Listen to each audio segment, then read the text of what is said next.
அனைத்து உறவுகளுக்கும் இனிய காலை வணக்கம். நாள் ஒரு நற்சிந்தனை. இன்றைக்கு நாம் சிந்திக்க இருக்கிற பொருண்மை எல்லோருக்கும் தெரிந்ததுதான். கனவு காணுங்கள். தூக்கத்தில் வருவதல்ல கனவு, உங்களை தூங்க விடாமல் செய்வதுதான் கனவு. இந்நேரம் யூகித்திருப்பீர்கள் இது யாருடைய வரிகள் என்று. நம்முடைய மேனாள் குடியரசுத் தலைவர் டாக்டர் ஏபிஜே அப்துல் கலாம் அவர்கள்தான் வளரும் தலைமுறையை பார்த்து சொன்ன வரிகள் இவை. ஆம், அடுத்த தலைமுறை என்பதுதான் நாட்டின் இதயம் என்பதனை உணர்ந்து கொண்ட அவர் எதிர்காலம் என்பதனை வகுத்து கொள்ள நாம் முயற்சி எடுக்கும் போது என்னென்னவெல்லாம் எப்படியெல்லாம் திகழ வேண்டும் என்பதனை திட்டமிட்டு முன்னேற வேண்டும் என்பதற்காக சொல்லப்பட்ட வரிகள் இவை.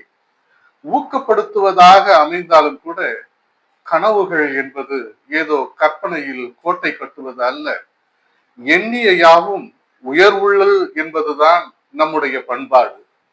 ஆக எதையும் உயர்வாக சிந்திக்க வேண்டும், திண்ணிய நெஞ்சம் வேண்டும், தெளிந்த நல் அறிவு வேண்டும் என்று சொன்ன மகாகவி பாரதி மிக தெளிவாக சொன்னார்.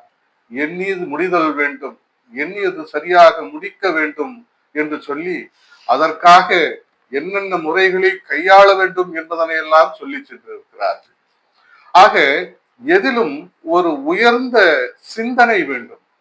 குறிக்கோள் சரியாக இருக்குமேயானால் அழுத்தமான முயற்சியில் நாம் எந்த விதமான எதிர்ப்பும் இன்றி பயணப்பட வேண்டும் என்று சொன்னால் நிச்சயமாக தெளிவான சிந்தனையோடு நாம் பயணம் மேற்கொண்டால் வெற்றி என்பது நம்முடைய கையில் இருக்கும்.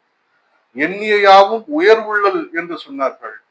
ஏன் எண்ணிய எண்ணியாங் எய்துவ என்றும் சொன்னார்கள்.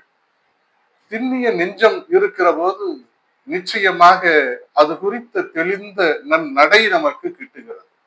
ஆகவே உரத்தோடு பயணப்பட வேண்டும். நாம் எண்ணியதை அடைவதற்கான இலக்குகள் தெளிவாக இருக்க வேண்டும். பயணத்திற்கான பாதை திட்டமிட்டதாக இருக்க வேண்டும். அதுதான் நம்முடைய வெற்றிக்கு வழியாக இருக்கும். உன்னதமான ஒரு கருத்தை தேர்ந்தெடுங்கள், அதையே உங்களின் வாழ்க்கையாக்குங்கள் என்றார் சுவாமி விவேகானந்தர். கற்க கசடர என்று சொல்லிவிட்டு கடைசியாக நிற்க அதற்கு தக என்றாரே, அதனுடைய விளக்கம்தான் இது. என்ன ஆழமான சிந்தனை பார்த்தீர்களா? கனவு காணுங்கள்.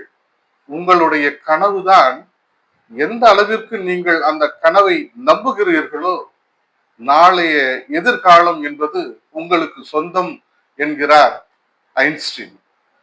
இந்த தத்துவங்கள் எல்லாம் சொல்லுவது சரியான கொள்கையும் கூர்மையான நோக்கும் தெளிவான அணுகுமுறைகளும் இருக்குமேயானால் கனவுகள் மெய்ப்படும் என்பதிலே ஐயமில்லை. என்ன, இப்பொழுதே கனவு காண தொடங்கிவிட்டீர்களா? தொடருங்கள். இந்த நாள் முழுவதும் இந்த கனவு தொடரட்டும். இதற்கு மேலும் தொடர்ந்து பயணிக்கட்டும். இன்றைய நாள் இனிய நாளாக அமைய அனைவருக்கும் வாழ்த்துகள். மீண்டும் நாம் நாளை நாளொரு நற்சிந்தனையில் சந்திப்போம். நாளை காலையில். நன்றி, வணக்கம்.